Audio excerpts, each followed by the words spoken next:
Dr. Jonathan Blake stared at the glowing tissue sample under his microscope for the 100th time that week. The alien cells looked different today, almost like they were moving in patterns he had never seen before. Rubbed his tired eyes and took another sip of cold coffee. Working alone on Kepler Station was getting to him. But someone had to study these samples from the mysterious ship they found floating near. Vega, the research station, orbited a dead planet at the edge of human space. Most days, Jonathan saw nothing but stars and empty space through the observation windows. His only company was Dr. Lisa Grant, who worked in the quantum biology lab down the hall. And Arya, the station's computer system. It was quiet work, but important. Every piece of alien technology they studied brought humanity closer to understanding what else lived among the stars. Jonathan adjusted the microscope settings and looked again. The cells definitely moved differently now. They pulsed with a rhythm. That reminded him of a heartbeat, but faster and more urgent. He had been studying these samples for 3 months, and they had never shown this kind of activity before. Arya, run a full scan on sample batch 7, he said to the empty lab. The computer's voice filled the room. Scanning now, Dr. Blake. Please note that I am detecting unusual quantum signatures from the samples. The patterns are similar to deep space communication frequencies. Jonathan frowned. Communication frequencies? That was impossible. These were just tissue samples from a dead alien ship. He could not be trying to communicate with anything. He stood up and walked to the wall screen that showed the local space around the station. Everything looked normal. Stars, empty space. In the rocky planet below, suddenly the screen flickered. Red warning lights began flashing throughout the lab. Arya's voice came back, but this time it sounded urgent. Dr. Blake, I am detecting massive hyperspace signatures. Multiple large objects are entering our solar system. Warning, these signatures match no known human vessels. Jonathan's blood went cold. Unknown ships entering human space meant only one thing: first contact, or worse, invasion. He ran to the main communication console and tried to reach Earth. Command static filled the speakers. He tried the nearby colonies. More static. Something was jamming their communications. Arya, how many ships? He asked, his hands shaking as he worked the controls. Scanning. Dr. Blake, I count 47. Large vessels, each approximately 15 kilometers in length. They are not responding to standard greeting protocols. They appear to be moving toward the inner colonies. Ow. Jonathan felt sick. 47 ships that size could carry enough weapons to destroy entire planets. He thought about his sister Kate. On Mars, his parents on Earth, and millions of other humans who had no idea what was coming for them. The lab door opened, and Dr. Lisa Grant rushed in. Her face was pale, and she was breathing hard, like she had been running. Jonathan, did you see the readings? Those quantum signatures are off the charts. Whatever is out there, it is big, and it is not from around here. Jonathan nodded toward the wall screen. 47 ships. Lisa, 15 kilometers each. They are not talking to us, and they jammed our communications. Lisa stared at the screen. That is not possible. Nothing that big should be able to move through hyperspace. The energy requirements alone would be impossible for any known technology. Well, someone figured it out, Jonathan said. He looked back at his microscope. The alien tissue samples were glowing brighter now, pulsing faster. Lisa, look at this. My samples are reacting to whatever is out there. Lisa bent over the microscope. Her eyes went wide. Jonathan, these cells are not just reacting. They are resonating with the same quantum frequency as those ships. This tissue came from the same species. The implications hit them both at the same time. The derelict ship they had found was not just some random alien wreck it belonged to. Whoever was invading human space right now, and they had been studying the enemy for months without knowing it. Arya interrupted their thoughts. Dr. Blake, Dr. Grant, I am receiving scattered transmissions from the outer colonies. The unknown vessels have begun attacking human settlements. Colony ships and defense platforms are reporting massive casualties before losing contact. Jonathan felt his knees go weak. It was really happening. Humanity was under attack by an alien force they knew nothing about. and he was sitting in a research station at the edge of nowhere, helpless to do anything about it. "What kind of weapons are they using?" Lisa asked. "Unknown technology," Arya replied. "From the brief reports I received, the weapons appear to dissolve molecular bonds in human technology. Our ships are turning to dust when hit." Lisa grabbed Jonathan's arm. "Need to get this information to Earth Command. If these tissue samples are from the same species, we might be able to learn something that could help." Jonathan tried the communications again. Still nothing but static. The jamming was too strong. They were cut off from the rest of humanity. Alone with samples from the enemy and no way to share what they knew, over the next few hours, they watched helplessly as the situation got worse. Arya managed to pick up scattered reports from automated systems. The aliens were not just attacking military targets. They were hitting colonies, research stations, mining operations, and anything else humans had built. It was systematic extermination. The alien ships moved faster than human vessels, and their weapons cut through human shields like they were not there. Admiral Patricia Kane was trying to coordinate a defense from Earth, but the human fleet was badly outnumbered. For every alien ship they destroyed, humanity lost 10. Jonathan could not stop looking at the tissue samples.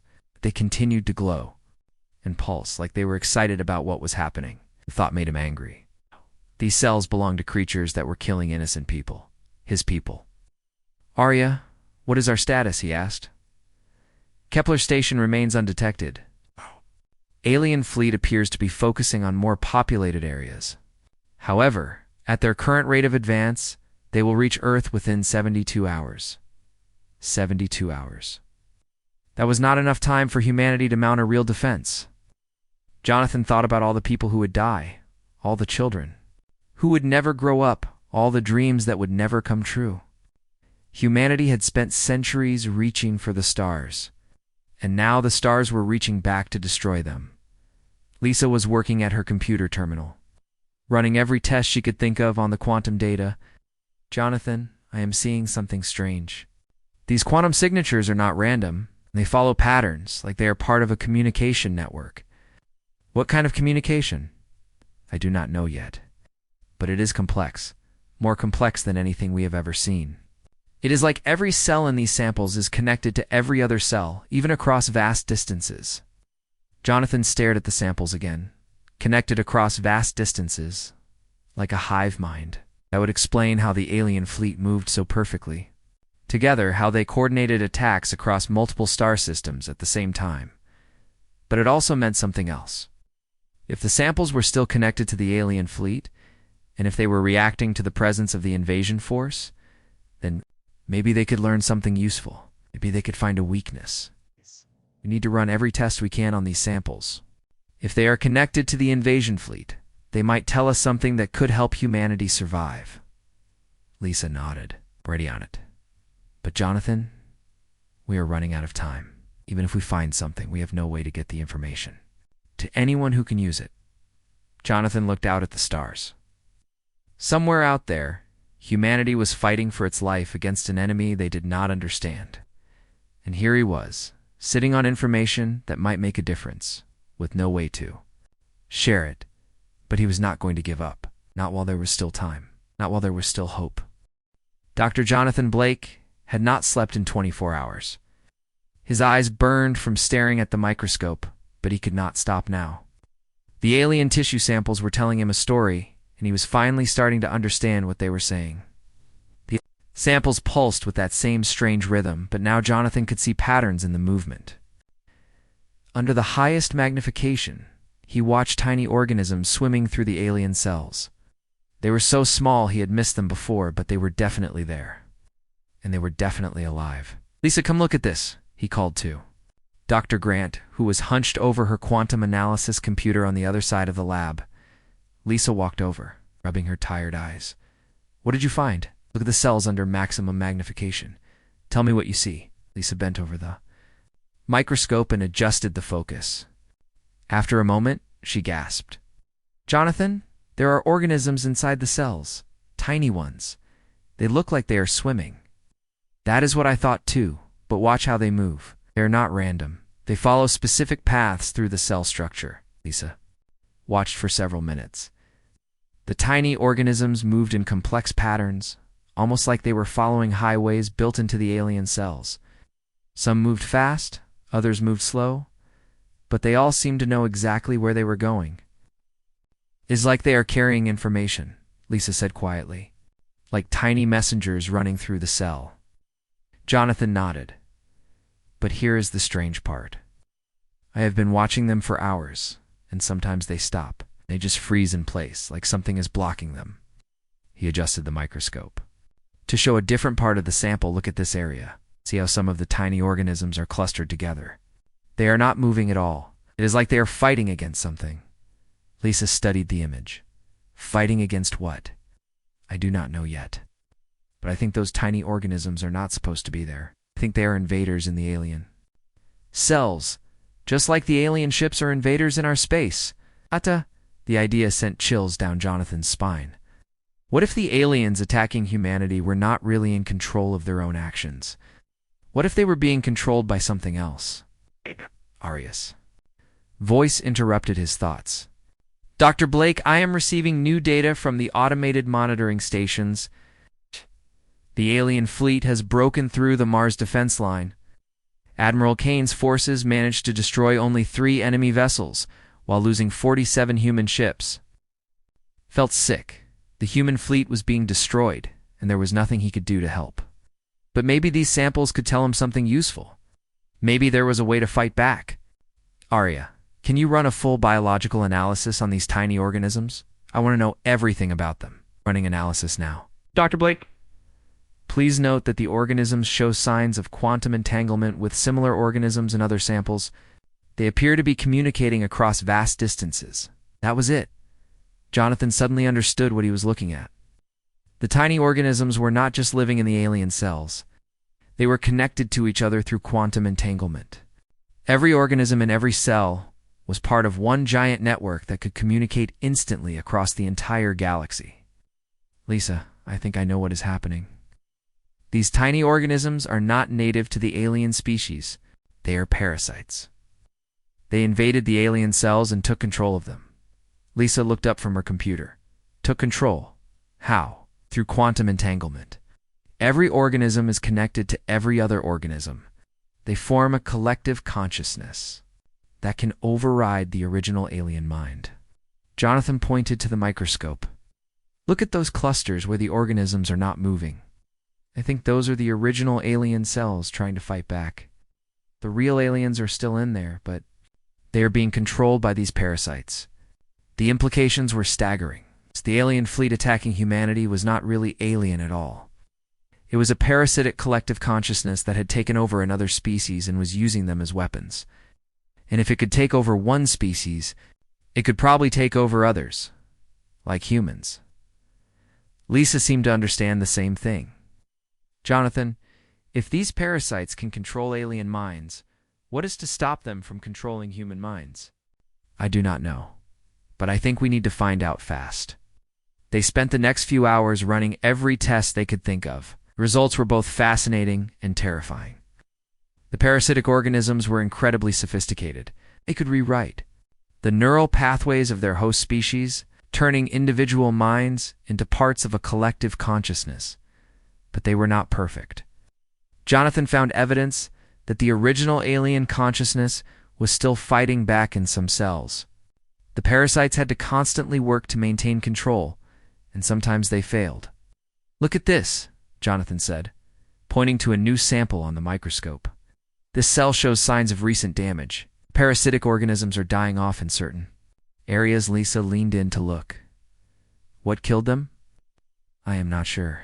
But whatever it was, it did not hurt the original alien cell. In fact, the cell looks healthier where the parasites are gone." Jonathan ran more tests. He found that certain chemical compounds could disrupt the quantum entanglement between the parasitic organisms. When that happened, they lost their ability to communicate and control the host cells. "Lisa, I think I found something. There are specific proteins that can break the quantum connection between these parasites." "What kind of proteins?" Jonathan checked his analysis results. Neural proteins. The kind found in brain tissue. specifically the kind found in human brain tissue. Lisa stared at him. You are saying human brain proteins can disrupt the alien parasite network? That is exactly what I am saying. The parasites can control the aliens because their neural chemistry is similar, but human brains are different. Our neural proteins might be toxic to the parasites. It was a wild theory, but the evidence was starting to add up. Jonathan found more proof in the samples. Wherever he introduced human neural proteins, the parasitic organisms began to die. The original alien cells not only survived, but they began to show signs of independent activity. Arya, can you model what would happen if we introduced human neural proteins into the alien parasite network? Modeling now, Dr. Blake. Based on the quantum entanglement patterns, introducing human neural proteins into the network would create a cascade failure. The disruption would spread throughout the entire collective consciousness. Jonathan felt his heart racing. How far would it spread? Theoretically, the disruption would reach every connected organism in the network. That would include the entire invasion fleet and any other controlled populations throughout the galaxy. Lisa grabbed Jonathan's arm. Are you saying we could free the aliens from the parasites? I am saying we might be able to free everyone from the parasites, but it would require getting human neural proteins directly into the alien command structure. The plan was crazy, but it might be humanity's only hope. The parasites had been controlling the alien species for who knows how long, using them to conquer other worlds. If humanity could break that control, they might turn the invasion fleet into allies instead of enemies. But first, they had to figure out how to deliver the neural proteins to the alien command ship, and they had to do it before the invasion. Fleet reached Earth. Arya provided another update. Dr. Blake, the alien fleet has begun its final approach to Earth. Admiral Kane's remaining forces are preparing for a last stand at the Luna defense perimeter. Estimated time until the aliens reach Earth orbit is 18 hours. 18 hours. That was not much time to save humanity. But Jonathan had an idea forming in his mind. It's a desperate, dangerous idea that might be crazy enough to work. He looked at Lisa. We need to synthesize human neural proteins in large quantities, and we need to find a way to get them to the alien command ship. How are we supposed to do that? We are stuck on a research station with no way to communicate with anyone. Jonathan stared at the tissue samples still glowing under the microscope. The parasites were winning, but they were not invincible. Somewhere in those alien cells, the original consciousness was still fighting back, still hoping for freedom. I have an idea, he said quietly, but you are not going to like it. Dr. Jonathan Blake stared at the syringe in his hand. It contained a concentrated dose of human neural proteins that he had spent the last 6 hours synthesizing. The liquid inside glowed with a faint blue light, almost like it was alive. Dan, away it was. The proteins came from his own brain tissue, extracted through a painful but necessary procedure. Jonathan, you cannot do this, Dr. Lisa Grant said for the 10th time. Injecting yourself with concentrated neural proteins will kill you. Your brain will not be able to handle that level of biochemical modification. Jonathan looked at his friend and colleague. Lisa was right, of course. The procedure would be fatal, but he had run the calculations over and over, and there was no other way. The neural proteins had to be delivered by a living human brain to have maximum effect on the parasitic organisms. The proteins need to be active and connected to a functioning nervous system, he explained again. If I just carry them in a container, they will lose their quantum resonance. But if they are part of my living brain chemistry, they will create a disruption field that spreads through direct contact. Lisa shook her head. There has to be another way. There is no other way, Jonathan said firmly. Arya has run every possible scenario. This is humanity's only chance. The computer's voice filled the lab. Dr. Blake is correct. Dr. Grant. The quantum modeling shows that only a living human nervous system can generate the necessary disruption field. However, I must note that the procedure has a 0% survival rate. Jonathan had already accepted that he was going to die. The moment he realized what needed to be done, he knew there was no coming back from it. But maybe his death could save billions of lives. Maybe it could free two entire species from the parasites that controlled them. A new voice came through. The communication system. It was weak and filled with static, but it was definitely human. This is Captain Steve Murphy of the reconnaissance vessel Horizon's Edge. Is anyone out there? I repeat, this is Captain Murphy. I'm looking for any survivors. In the outer system? Jonathan and Lisa looked at each other in amazement. They were not alone after all. Jonathan rushed to the communication console and tried to establish contact. Captain Murphy, this is Dr. Jonathan Blake on Kepler Station. We are alive and we have critical information about the alien invasion. The static cleared slightly. Dr. Blake, thank God. I thought everyone out here was dead. My ship took heavy damage at Mars, but we managed to escape.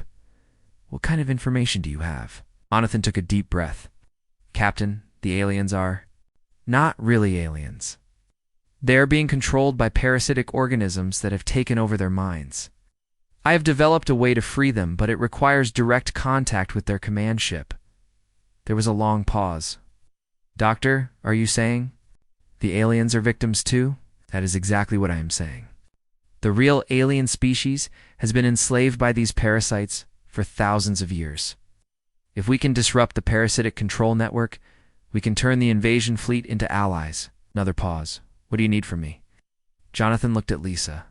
Then, at the syringe in his hand, I need you to get me to the alien command ship. I have a biological weapon that can free them, but I have to deliver it personally. Doctor, that is a suicide mission. The alien command ship is surrounded by dozens of smaller vessels. My ship is barely holding together as it is. Captain, I am going to die anyway. The weapon I developed requires me to modify my own brain. Chemistry. I will be dead within hours no matter what we do. But if I can get close enough to the alien command structure, I can free them all. Lisa grabbed Jonathan's arm. Jonathan, please. There has to be another way. Jonathan gently pulled away from her. Lisa, you know there is not.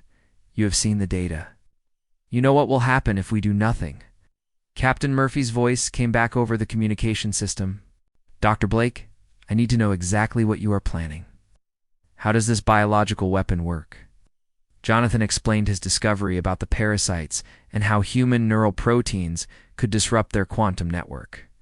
He told Murphy about the modifications he would need to make to his own brain chemistry and how the disruption field would spread through direct contact. The effects should cascade through the entire parasitic network, Jonathan said. Every controlled organism in the galaxy should be freed simultaneously. And you are sure this will work? I am sure the science is correct. Whether we can actually deliver it is another question. Captain Murphy was quiet for a long moment. Doctor? I have been a pilot for 20 years. I have flown missions that everyone said were impossible. But this might be the most impossible thing I have ever heard. Captain, they are going to reach Earth in 16 hours. If we do nothing, humanity will be destroyed or enslaved. This is our only chance, all right, Doctor. I will come get you. But I want you to know that this is probably going to kill us both. Jonathan looked at Lisa. She had tears in her eyes, but she was nodding. She understood that this was the right thing to do, even if it was also the hardest thing. Captain, there is one more thing. I need Dr. Grant to stay here and monitor the quantum disruption field. If something goes wrong, she might be able to make adjustments to help the process work. Understood. I will be at your station in 2 hours. Use that time to prepare whatever you need. The communication ended, and Jonathan was left alone with Lisa and the most important decision of his life. He looked at the syringe again. The neural proteins inside would turn his brain into a living weapon against the parasites. But they would also destroy his nervous system in the process. Lisa, I need you to promise me something. Anything. If this works, if we free the aliens from the parasites, I need you to help them. They are going to be confused and afraid. We'll need someone to explain what happened to them. Lisa nodded. I promise. Jonathan began preparing for the injection. He had calculated the exact dosage needed to create maximum disruption without killing him immediately. He would have maybe 4 hours before his nervous system completely shut down. That should be enough time to reach the alien command ship and make contact with their central network. Arya, monitor my vital signs during the injection. If something goes wrong, abort the procedure. Understood, Dr. Blake. However, I must note that once the neural modification begins, it cannot be reversed. Jonathan had already thought about that. There was no going back once he started. He would either save humanity and the enslaved aliens, or he would die trying. He held the syringe up to the light, such a small thing to carry the hopes of 2 entire species. The neural proteins swirled inside the clear liquid, eager to do their work. Jonathan, Lisa said quietly, I want you to know that you are the bravest person I have ever met. Jonathan smiled at her. I am not brave, Lisa. I am just a scientist who found a problem that needs solving. He inserted the needle into his arm and slowly pushed the plunger.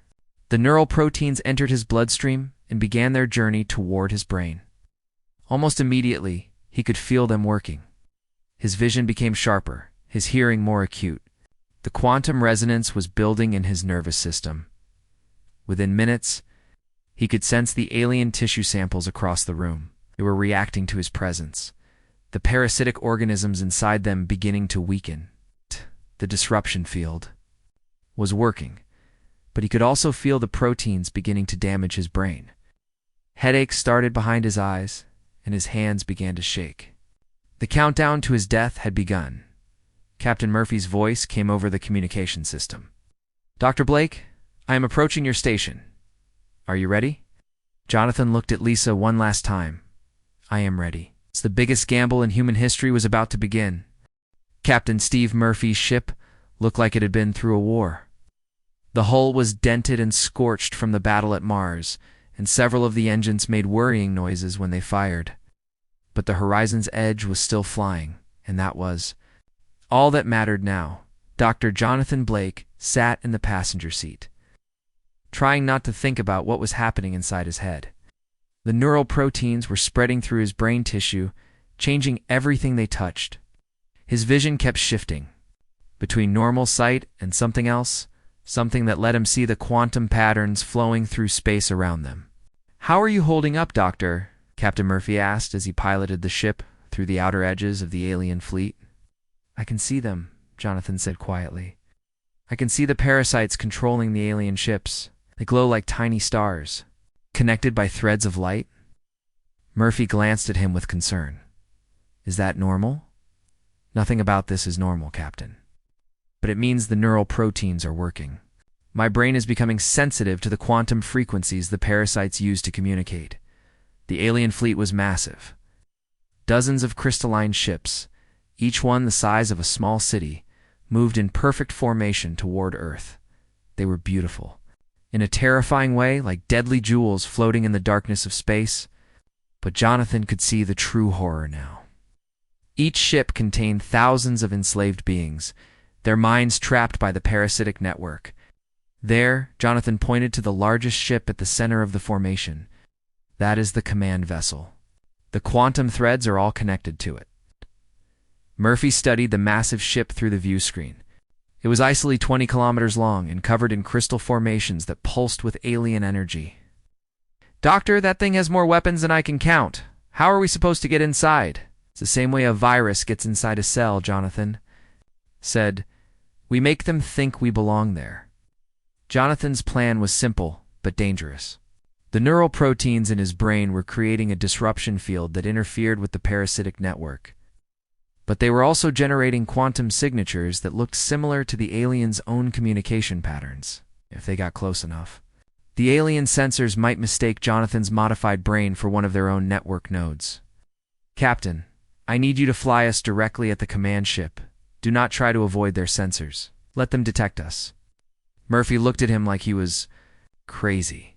Doctor, that will get us killed. Not if my theory is correct. Parasites control everything through their quantum network, but my brain is generating similar patterns now. They might think I am part of their collective consciousness. It was a desperate gamble, but they were out of options. Murphy adjusted their course and flew straight toward the alien command vessel. Almost immediately, the ship's proximity alarms began screaming. Alien fighters moved to intercept them, their weapons charging with deadly energy. But then something strange happened. The fighters suddenly changed course and returned to their positions around the command ship. The weapons stopped charging. The aliens were no longer treating them as a threat. "It worked," Jonathan said, amazed. "They think I am part of their network." Murphy shook his head in disbelief. "Doctor, I have seen some impossible things in my career, but this takes the prize." As they approached the command vessel, Jonathan could feel the parasitic network trying to connect with his brain. It was like thousands of voices whispering. In his mind, all speaking in a language he could not understand, but underneath those voices, he heard something else. Pleas for freedom. The original alien consciousness was still there, still fighting after all these years. "Captain, there are docking bays on the lower section of the ship. The quantum pattern suggests that is where the central network hub is located." The ship toward one of the docking bays. The alien vessel was so large that their small ship looked like an insect landing on a mountain. Mechanical arms reached out to guide them into the docking bay, and the opening sealed behind them with a hiss of equalizing atmosphere. "Doctor, we are inside. But I should warn you, my ship's sensors are detecting thousands of life forms throughout this vessel. We are not alone." Jonathan stood up, fighting against the waves of pain shooting through his skull. The neural proteins were doing more damage now, but they were also making him more sensitive to the alien network. He could feel the individual minds trapped throughout the ship, all connected by the parasitic threads. "Captain, I need you to stay with the ship. If something goes wrong, you might be our only way out." Murphy nodded grimly. "Good luck, Doctor. And for what it is worth, I think you are either the bravest man I have ever met or the craziest." "Maybe both," Jonathan said with a weak smile. Jonathan put on his environment suit and stepped out of the ship. The docking bay was filled with a breathable atmosphere, but he could not risk exposing himself to unknown alien bacteria. The air itself seemed to shimmer with quantum energy from the parasitic network. The inside of the alien ship was unlike anything Jonathan had ever seen. The corridors were made of the same crystalline material as the hull. They pulsed with soft light that followed the rhythm of the parasitic network. It was beautiful and horrible at the same time. As Jonathan walked deeper into the ship, he began to encounter the aliens themselves. They were tall, graceful beings with skin that looked like living crystal. But their eyes were empty, staring straight ahead without any sign of individual consciousness. They moved in perfect synchronization, like parts of a single machine. But as Jonathan passed them, something amazing happened. The aliens began to slow down. Their perfect synchronization faltered. Some of them stopped walking entirely and turned to look at him with confusion in their crystal eyes. The disruption field from Jonathan's modified brain was working. Just being near the aliens was beginning to weaken the parasitic control over their minds. One of the aliens, a tall female with blue-tinted crystal skin, suddenly grabbed Jonathan's arm. Her eyes were wide with fear and hope. "Help us!" she whispered in broken English. "Please help us. We have been trapped for so long." Jonathan felt tears running down his face inside his helmet. "I am here to help. All of you. Just hold on a little longer."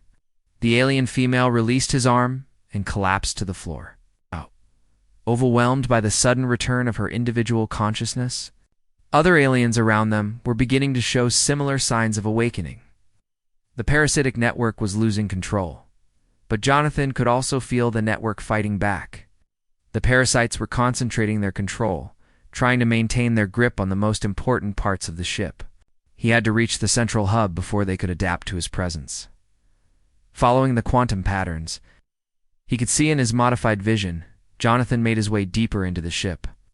The corridors became more complex, filled with alien technology that hummed with parasitic energy. The very walls seemed alive with the collective consciousness that enslaved this entire species. Finally, he reached a massive chamber at the heart of the ship. The room was filled with crystalline structures that pulsed with intense light.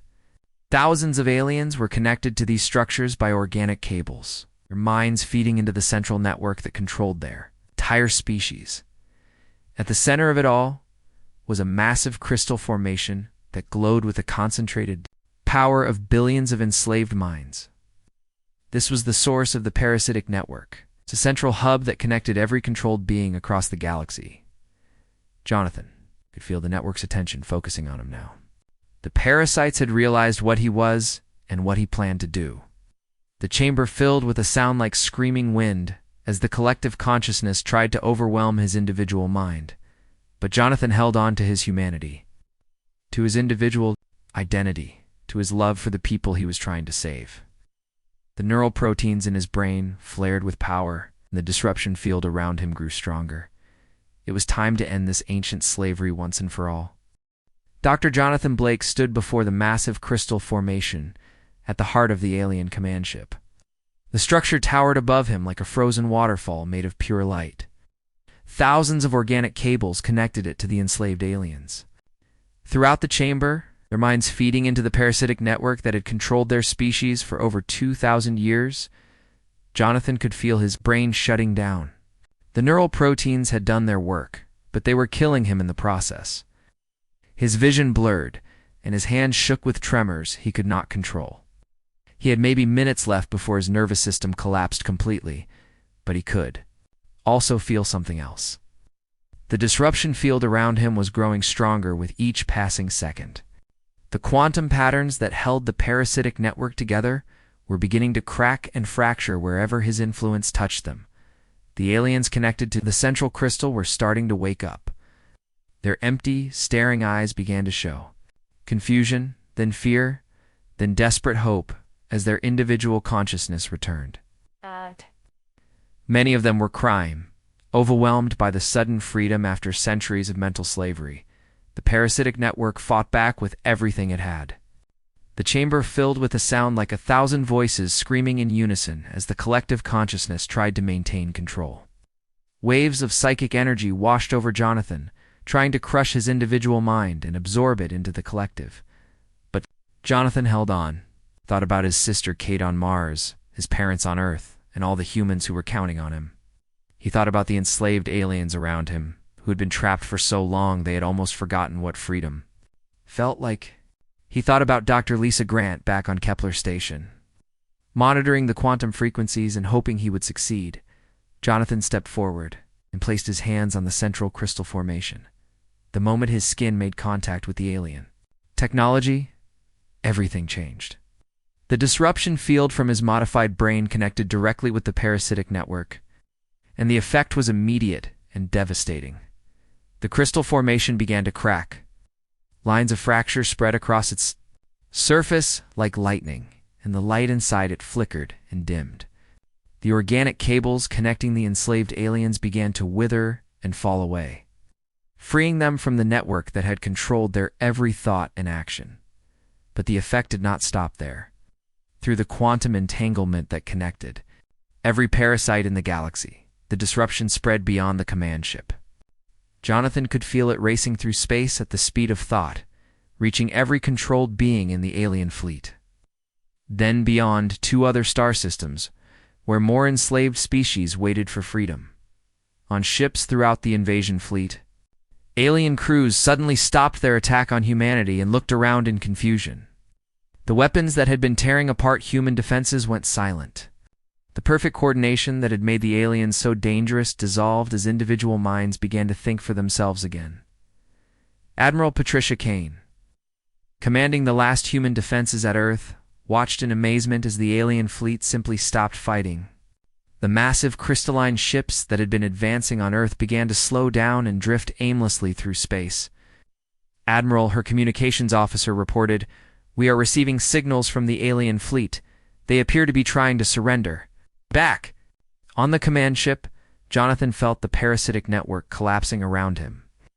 The collective consciousness that had enslaved billions of beings was breaking apart like a house of cards in a hurricane.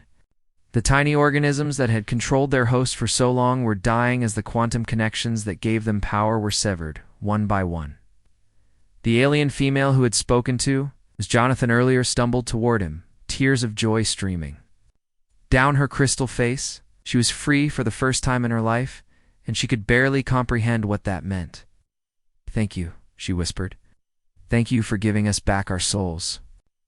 Other aliens were gathering around the central crystal, watching in wonder as the parasitic technology that had enslaved them crumbled into dust. They were confused and afraid, but they were also free. For the first time in centuries, their thoughts were their own. Jonathan felt his knees give way, and he collapsed beside the shattered crystal formation. The neural proteins had done their work, but they had also destroyed his nervous system in the process. He could feel his body shutting down, one system at a time, but he was not afraid. He had done what he came to do. The galaxy was free. The alien female knelt beside him and gently removed his helmet. The ship's atmosphere was safe for humans, and she wanted to see his face. When she looked into his eyes, she saw not conquest or hatred, but compassion and sacrifice. "Why?" she asked. "Why did you give your life for us? We were your enemies." Jonathan smiled weakly. "You were never our enemies. You were victims, just like we would have been. Nobody deserves to be enslaved." Captain Steve Murphy's voice came through Jonathan's communication device. "Doctor, I am reading massive energy fluctuations throughout the alien fleet. What is happening out there?" The alien female took the communication device and spoke into it. "This is Crystal Song of Mourning of the Zephyrian people. Our friend has freed us from the parasites that controlled our minds. The invasion is over. We surrender ourselves to your mercy." Murphy's voice was filled with amazement. "Doctor, did you hear that? It worked? The whole alien fleet is standing down?" Jonathan tried to respond, but his voice was too weak. The alien female spoke for him. "The human doctor is dying. The process that freed us has cost him his life. Ow. His people, that we will remember his sacrifice forever." Back on Kepler Station, Dr. Lisa Grant watched her instruments as the quantum disruption spread across the galaxy. The parasitic network that had enslaved the Zephyrians was collapsing everywhere at once.